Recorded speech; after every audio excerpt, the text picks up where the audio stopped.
বিসমিল্লাহি ওয়া ফাতহান করে। বিক্ষুব্ধ তৌহিদি জনতা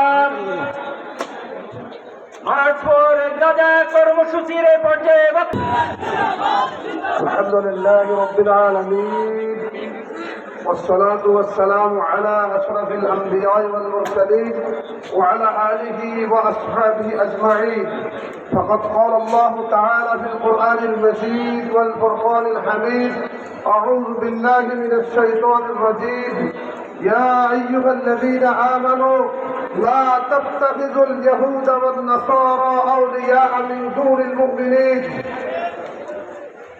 ফিলিস্তিনে মুসলমানদের প্রতি সংহতি প্রকাশের উদ্দেশ্যে আজকের এই ফিলিস্তিন মুক্তির উদ্দেশ্যে এই মার্চ ফর ফিলিস্তিন অনুষ্ঠানের সম্মানিত সভাপতি, এই গণজমায়েতে উপস্থিত বিভিন্ন রাজনৈতিক দলের নেতৃবৃন্দ, ধর্মীয়, সামাজিক, ব্যবসায়ী নেতৃবৃন্দ, সাংবাদিক বন্ধুগণ, আজকে এই গণজমায়েতের উপস্থিতি সংগ্রামী ফেনীবাসী, আসসালামু আলাইকুম ওয়া রাহমাতুল্লাহি ওয়া বারাকাতুহু।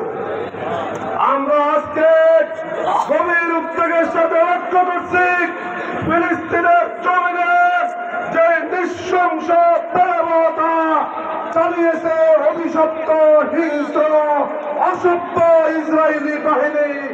অবিলম্বে নেতানিয়াহু সহ তার বাহিনীর বিরুদ্ধে আন্তর্জাতিক আদালতে গ্রেফতারি পরোয়ানা জারি করতে হবে।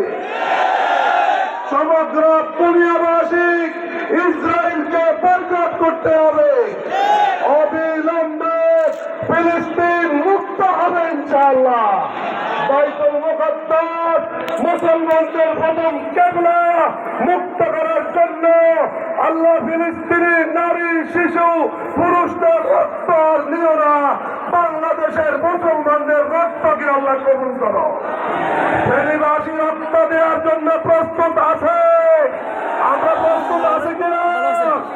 নারে তাকবীর, সাবিলুনা সাবিলুনা, তরিকুনা তরিকুনা। আগামী দিনের আন্দোলন সংগ্রামে রাজপথে সকলকে থাকার উদাত্ত আহ্বান জানিয়ে আমার সংক্ষিপ্ত বক্তব্য এখানেই শেষ করছি। সবাইকে ধন্যবাদ।